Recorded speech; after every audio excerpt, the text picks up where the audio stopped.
Welcome back to our channel, my amazing friends. If you're watching this video right now, it means one thing. You're not just someone who scrolls through life. You're someone who wants to learn, to grow, to understand the deeper truth of this world. And today, we are bringing you one of the most powerful, emotional, and timeless real-life stories in human history. The true story of a man who changed the world, without wealth, without power, without an army, without even writing a single book. A man who lived in poverty, walked barefoot, slept on stone floors. And yet, even 2,500 years later, his words still shake the earth. He was hated by politicians, mocked by the powerful, feared by the system. But he did not stop, because all he ever wanted was the truth. His name was Socrates. And in this 4-part series, I'm going to take you through every detail of his life, his wisdom, his death, and his legacy. And yes, this video is not only a story, it's also great for your English. You'll learn how to listen, understand, and feel the language, with powerful storytelling that will stay with you forever. So don't just watch this video. Feel it, live it, learn from it. Part 1. The poor boy who taught the world to think. In the year 470 BC, in the city of Athens, Greece, something strange was happening. Athens had become a place of power, wealth, beauty, and pride. Statues of gods stood tall. Marble temples touched the sky. Poets, painters, and warriors walked the streets. But under all the golden glory was something missing. The people of Athens were forgetting how to think. They loved fame. They loved pleasure. They loved money. But they had no time for the soul. And in the middle of this proud, shining city, a poor, ugly boy was born. His name was Socrates. Socrates was born into a working-class family. His father, Sophroniskis, was a stone mason, a builder of walls, pillars, and temples. His mother, Phaenarete, was a midwife. She helped women give birth. But even as a child, Socrates was different. He wasn't interested in statues. He wasn't impressed by kings. He didn't care how people looked or what clothes they wore. He only cared about one thing. What is right? What is good? What is real? He would sit alone for hours, thinking. While others chased coins and power, Socrates chased truth. Not a hero, not a celebrity, just a mirror. Most great men in Athens wore beautiful robes, styled their hair, and gave long speeches to show off. Socrates, he wore the same simple clothes every day. He didn't wear shoes. He ate very little, only what was needed. He didn't care about fame or money. He once said, "He who is not content with what he has will never be content with more." People would laugh at him in the streets. They called him ugly. They said his face looked like a satyr, wide eyes, big lips, round nose. He was not a charming speaker. He didn't impress crowds with sweet words. Instead, he asked questions. He would walk up to a rich man and ask, "Do you think you're wise? Then tell me, what is wisdom?" And the rich man would stumble, because Socrates exposed their ignorance, not to humiliate them, but to help them. He once said, "I am a gadfly sent by the gods to sting this city and keep it awake." He was not trying to destroy Athens. He was trying to wake it up. Socrates never said, "This is the answer."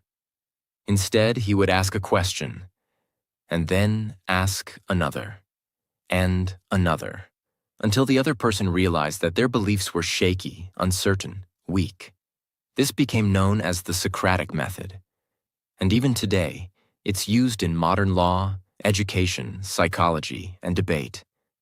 Example. Someone says, Justice means helping your friends and harming your enemies. Socrates would reply, but can you be sure who your enemies are? If you harm someone, do you not make them worse? Is it just to make others worse?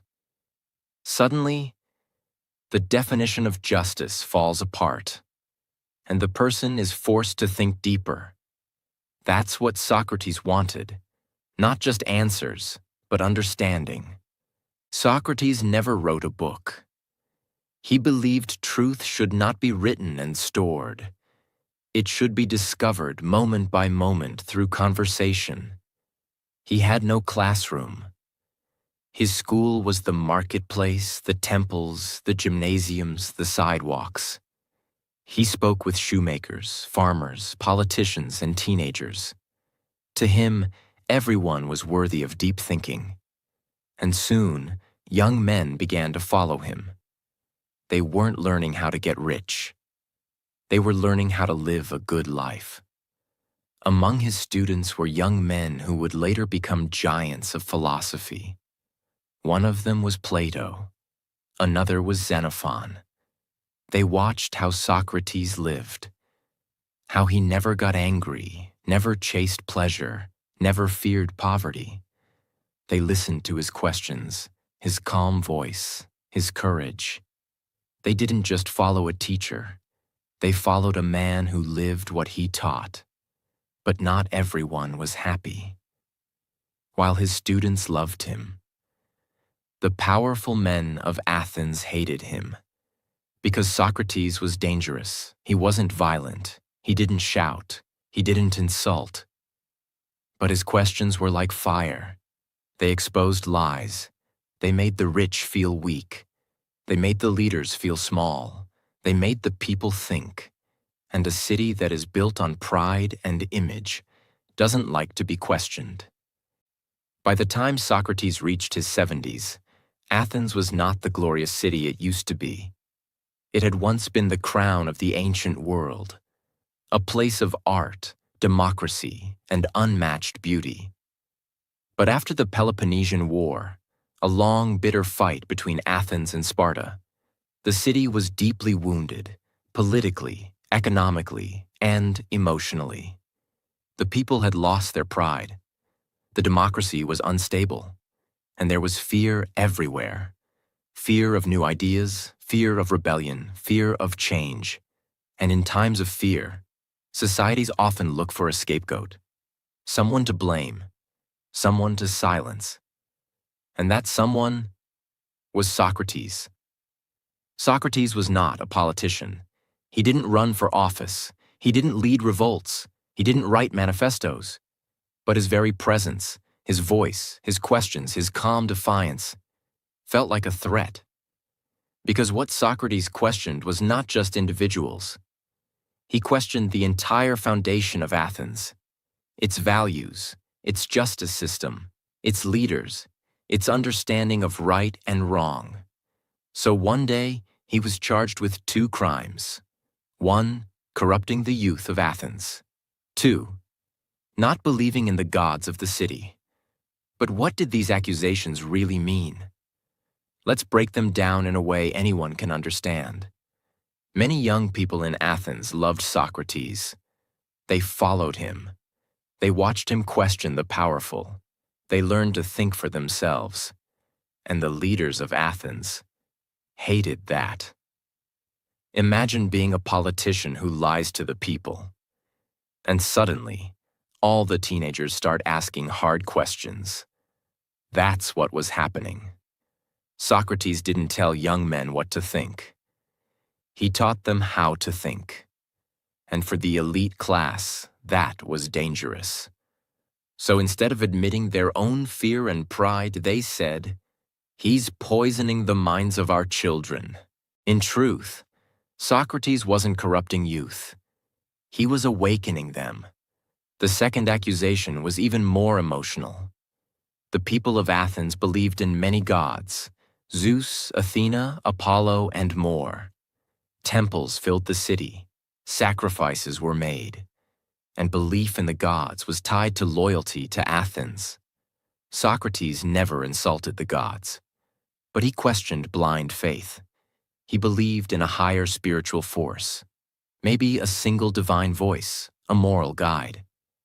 He often spoke of a daemonion, an inner voice that guided his decisions. This confused people. And anything that confused people, they feared. So they said, "He doesn't believe in our gods. He's teaching others to do the same." But this wasn't about religion. It was about control.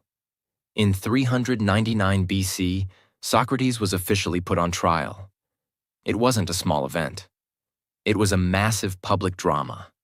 A total of 501 citizens were selected as jurors. No lawyers, no judges.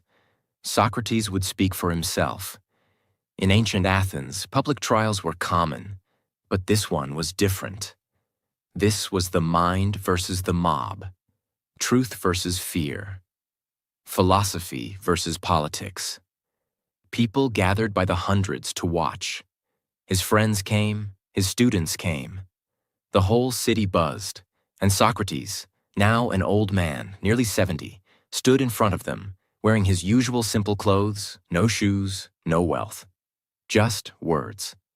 When Socrates stood to defend himself, everyone expected him to beg for mercy, to cry, to apologize. But what he said shocked them. He didn't beg. He didn't plead. He stood calm, proud, fearless. "I am not here to beg you for my life," he said. "I am here to speak the truth."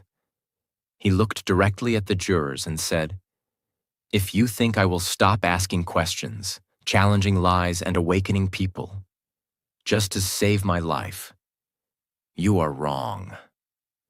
He explained that he had never corrupted youth. He had never disrespected the gods. He only asked people to live with integrity, to seek virtue, to love wisdom. And then he said something that shook the whole courtroom. The unexamined life is not worth living. That one sentence became one of the most powerful quotes in history. It meant, if you live without thinking, questioning, reflecting, then you are not truly living. You are only existing, he reminded Athens. "I do this not for myself, but for this city, for the soul of this democracy. I am your gadfly. I keep you awake." But the city wasn't ready to hear truth. After the speech, the 501 jurors voted. And by a narrow margin, Socrates was found guilty. But that wasn't the end. Now came the sentencing.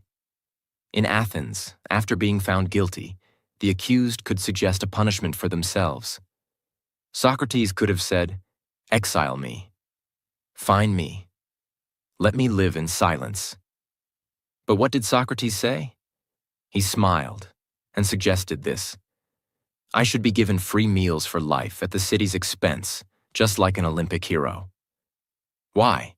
Because he believed he had done good, not wrong. He finally agreed to a fine. But the jury had already decided. They sentenced him to death, to drink a cup of poison hemlock. The sentence shocked many. Even some jurors regretted their vote. But it was too late. After the sentence, Socrates was taken to prison. But unlike other prisoners, he did not cry. He did not panic. He continued to talk with his friends calmly about the soul, virtue, life, and death. He told them, "Do not fear death. It is either a deep, peaceful sleep or a journey to another world. And in both cases, it is good." He remained there for 30 days. Enough time for anyone else to escape. Many of his friends begged him to flee. They had the money. They had the plan. He could live in another city. But Socrates said no. "If I run away, I destroy everything I've ever taught." To him, dying for truth was better than living with fear. And so, the city of Athens had spoken. The wisest man in the land was to die. Not because he was evil, but because he was honest. Not because he hurt people, but because he made them think. As Socrates sat in his prison cell preparing to drink the poison, He had no idea that his story would echo for thousands of years. The men who killed him would be forgotten, but the man they tried to silence would become immortal. Part 2. Socrates' Last Day. The Poison, the Prison, and the Peace. The city of Athens continued as usual. Markets opened. Citizens argued in the agora. Sculptors chipped away at marble. But in one small corner of the city, Socrates waited to die. He sat calmly in a dim, cold prison cell, not angry, not afraid. The man who had shaken the minds of kings and teenagers alike was now surrounded by stone walls, iron bars, and silence. But even here, Socrates had not changed. His mind was still free. He continued to do what he had always done: think, question, and teach. For most prisoners, the final days would be filled with fear. But Socrates welcomed his students, friends, and even guards into his cell. And what did they find him doing? Teaching, asking questions, discussing the soul, the afterlife, and virtue. Among his visitors were Plato, his most famous student, who would later write everything we know about these final days. Crito, a loyal and emotional friend who begged Socrates to escape. Apollodorus, a young follower known for his deep devotion, and many others who couldn't accept the idea that such a great man was being killed by the very city he loved. They brought him food, wine, and offers of escape. But Socrates refused it all. To him, this was not a tragedy. It was the final lesson. One day, Crito arrived before sunrise. He whispered with urgency, "Socrates, the guards have been paid. We can take you out of the city. There are friends waiting. You can live in exile. Please, come with me." Any other man would have jumped at this chance, but not Socrates. He looked at his friend and replied calmly, "Crito, what is more important, living or living rightly?" Crito was confused. Socrates continued, "If I escape, I prove that my teachings were just empty words, that I don't believe in the laws, in justice, in virtue. I have taught all my life that we must obey what is right, even when it hurts. I cannot break the very laws I taught others to respect." He knew that if he ran, people would say, "See?" Even Socrates feared death. Even he didn't believe in his own truth. So he chose to stay, not because he wanted to die, but because truth must be lived, not just spoken. On the last day of his life, Socrates spent his time in deep conversation with his students. This dialogue is recorded in one of Plato's most famous works, Phaedo. They spoke about something most people fear, death. But Socrates said something no one expected. Death is not the end. It is a release of the soul from the prison of the body. He explained, "The soul is immortal. The body is just a temporary shell. True philosophers should not fear death, because their entire life is spent preparing for it, by detaching from physical pleasures and focusing on the soul." His students cried, but Socrates remained peaceful. He told them, "You fear death because you think it is the unknown. But is it not more frightening to live a life of lies?" He even joked, yes, joked, on the day of his death. He said, "If I go to the other world and meet Homer and Hesiod, that would be a blessing. I'll finally be able to question Achilles and Odysseus." To Socrates, death was not an enemy. It was a door to deeper knowledge. As the sun began to set, the time had come. A guard brought in the poison hemlock, a deadly plant that slowly shuts down the body from the legs upward. Socrates took the cup in his hands. His friends burst into tears, but Socrates looked at them and said gently, "What are you doing, my friends? I asked the women to leave so that this would be a quiet ending. Be brave. He raised the cup. No trembling, no fear, no anger, just peace. He drank it slowly, every drop. Then he walked a few steps. His legs began to feel heavy. He lay down. A silence fell over the room. His last request? He turned to Crito and whispered, "We owe a rooster to Asclepius. Don't forget to pay the debt." This was no random sentence. Asclepius was the god of healing. Socrates was saying, "Death has cured me, not from illness, but from the limitations of the body. Death is my healing." And with that, his eyes closed, his breathing slowed, and the greatest philosopher of Athens was gone. As his soul left his body, the room was filled with grief. Even the guards wept. His students were devastated. Some of them, like Apollodorus, cried out in agony. Others sat in silence, unable to believe what had just happened. Crito gently touched his hand and whispered, "Is he gone?" No reply, only the quiet sound of mourning. Outside the prison walls, Athens continued. But something had changed.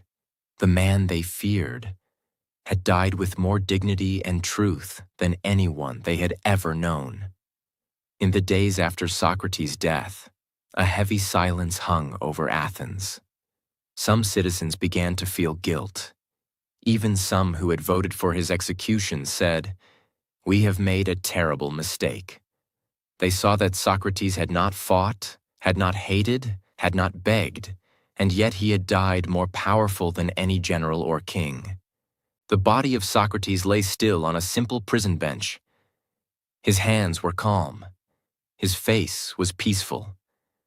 There was no sign of pain or fear, only dignity. The students, friends, and followers around him could barely move. They had spent years listening to this man. Now there was only silence. Outside the prison, Athens carried on. But something had changed. People began to whisper, was it right to kill the wisest man in the city? He harmed no one. He asked questions. He lived simply. The same citizens who once feared him were now filled with guilt. Because deep down, they realized something horrible. They didn't just kill a man. They killed their conscience. And that guilt, that shame, that emptiness would become the fuel for a new beginning. Among those sitting in the shadows after Socrates' death was a young man named Plato. He had been Socrates' student for years. He had watched him ask, teach, walk barefoot, and finally, drink the poison with peace. And now, Plato felt one thing: responsibility. He knew what Socrates meant to the world. He knew that if no one told this story, people would forget. The powerful would rewrite history. The city would erase its guilt. So Plato made a quiet promise. I will write everything. Every word, every lesson, every conversation. The world must know who he was. And from that promise came one of the greatest literary missions in history. Plato began writing a series of texts called dialogues. These were not dry, boring books filled with definitions and arguments. They were conversations, stories, dramas of thought. Philosophy told like a play, easy to follow, yet deeply profound. In almost all of them, the main character was Socrates. Plato brought him back to life on the page, walking in the marketplace, debating with leaders, questioning poets and priests, teaching youth, facing death with honor. Through Plato's words, Socrates became immortal. Even people who never met Socrates, never saw him speak, never lived in Athens, now had a chance to listen to him. His voice continued, his questions echoed, his fire burned on. In every word Plato wrote. Let's look at some of Plato's most famous dialogues where Socrates plays the lead. Apology. This is not an apology like "I'm sorry." It's a defense speech, the speech Socrates gave during his trial. In this, we hear his calm voice, his belief in truth, his refusal to beg for life. The powerful line, "The unexamined life is not worth living." This dialogue shows the exact moment where philosophy stood face to face with death and refused to run. Crito. This dialogue shows Socrates in prison, when Crito begs him to escape. We hear Socrates calmly explain why escaping would betray everything he stood for. He says, "It's never right to do wrong, even if others do wrong to you." This simple but powerful idea is the foundation of modern ethics. Phaedo. This is perhaps the most emotional dialogue. It takes place on the final day, the same day he drank the poison. In it, Socrates discusses the soul, life after death, why death is not to be feared, how the body is a temporary prison, why a good life prepares the soul to leave the body peacefully. Plato's Phaedo is not just philosophy, it's poetry for the mind. It's the story of a man who looked at death and smiled. Plato was not the only student of Socrates. Another was Xenophon, a soldier, historian, and admirer of his teacher. While Plato focused on the deeper philosophical conversations, Xenophon focused on the day-to-day character of Socrates. He showed Socrates teaching moderation, living simply, being kind to strangers, giving advice to friends, and practicing what he preached. Xenophon's writings remind us that Socrates was not just a mind, he was a human. A man who smiled, joked, helped others, and lived with great simplicity. Even though Socrates was gone, the flame of his ideas began to spread across the ancient world. Let's pause and understand what he truly gave the world in simple words. 1. The power of questions. Before Socrates, people thought wisdom was about giving answers. But Socrates showed that real wisdom begins with asking questions. He said, "I am wise because I know that I know nothing." This is called intellectual humility, knowing the limits of your knowledge. It teaches us to stay curious, challenge assumptions, never blindly follow tradition, think for ourselves. Even today, in universities, courts, interviews, we still use the Socratic method. 2. Virtue is more important than wealth. Socrates lived in a city full of rich merchants and powerful generals. But, he said, an unexamined life chasing pleasure, money, and fame is empty. He taught that the greatest goal in life is virtue, living with honesty, courage, and justice. Not having things, but being someone. This idea inspired Christianity, Stoicism, Gandhi, Martin Luther King Jr., and millions who chose truth over comfort. 3. The soul matters more than the body. In a world obsessed with war, power, and beauty, Socrates said, "Focus on the health of your soul." He reminded humanity, we are not just flesh, we are not just machines. We have consciousness, reason, moral choice. This shaped how future generations viewed ethics, death, love, and inner peace. Socrates never opened a school. He never charged money. He didn't sell teachings. But his student Plato did open a school. It was called the Academy, the world's first real university. And its foundation was built on Socrates' ideas. From the Academy came another great student, Aristotle. And from Aristotle came science, logic, medicine, politics, and more. So, in a way, from one poor, shoeless man, came a chain of thinkers that shaped the entire Western world. Socrates died at age 70. He never traveled far. He never held power. He never earned wealth. But his voice was so honest, his mind was so fearless, and his death was so pure. that his name lived longer than kings and conquerors.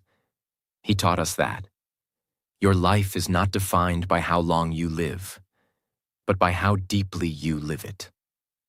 Part 3. The Immortal Voice of Socrates. How one man's death changed the world. Socrates was gone, his body buried, his voice silenced by poison. But strangely, the world was beginning to hear him louder than ever. Not through his own words, but through the voices of those who couldn't forget him. And that is where true legacy begins. Some people leave money, some people leave statues. Socrates left a way of thinking. And over the next 2,500 years, that way of thinking would become the foundation of Western civilization. Then came Aristotle, Plato's student, a man of pure logic, science, and observation.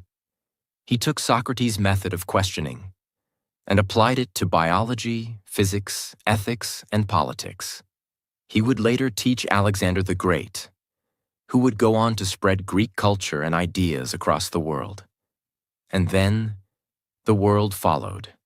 This chain, Socrates, Plato, Aristotle, Alexander, the world, became one of the most important chains in human history. Because through it, the spirit of Socrates traveled far beyond Greece. Socrates never left Athens, but after his death, his name and teachings began spreading across entire continents. The Roman Empire. Many Roman thinkers, like Cicero and Seneca, were deeply influenced by Socrates. They admired how he lived a simple, fearless life. They studied his method of questioning. They tried to apply his teachings to law, politics, and virtue. Early Christianity. Believe it or not, many early Christians looked at Socrates as a kind of spiritual hero, a man who died for what he believed, a man who lived simply, a man who valued the soul over the body. Even St. Augustine, one of the most important early Christian thinkers, studied Plato. And through Plato, he met Socrates. The Middle Ages. For hundreds of years, Socrates was studied in monasteries, cathedrals, and universities.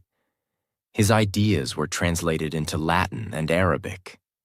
Even great Muslim scholars like Averroes and Avicenna engaged with Socratic thought. Socrates became a bridge between civilizations, between Greece, Rome, the Islamic Golden Age, and Europe. In the 1400s, Europe entered a period of rediscovery. It was called the Renaissance, which means rebirth. Artists, scientists, and philosophers began digging through old manuscripts. And who did they find again? Socrates. They read Plato's dialogues with fresh eyes. They saw a man who asked questions, who challenged authority, who lived for truth. Socrates became the ideal man, someone who listened more than he spoke, questioned more than he preached, lived with courage instead of comfort. During this time, Michelangelo painted God reaching for man. But Socrates had already shown that man could reach for truth. Leonardo da Vinci searched for perfection in nature.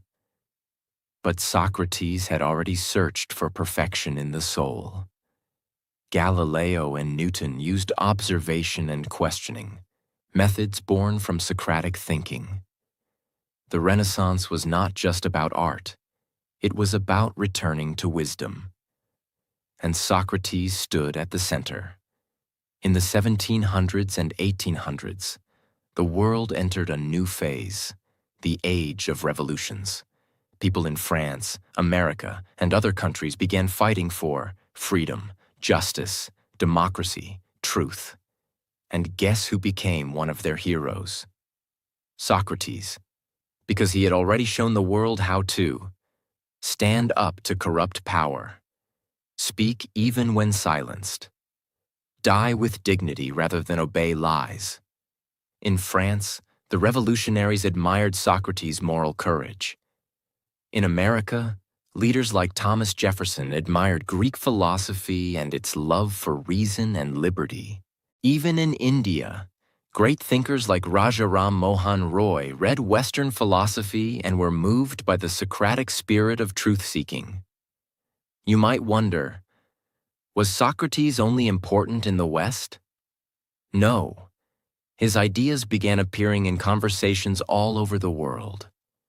Even though different cultures had their own spiritual and philosophical traditions, like Confucianism, Buddhism, and Hinduism, many modern thinkers in Asia and Africa began engaging with Socratic philosophy. They saw in Socrates a universal message: be honest with yourself. Live with purpose.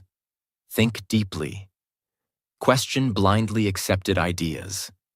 These are not Western ideas. They are human ideas. Do you know what most universities, classrooms, and even law schools around the world use today? The Socratic method. When a professor asks students, "What do you think about this idea? Why do you believe that?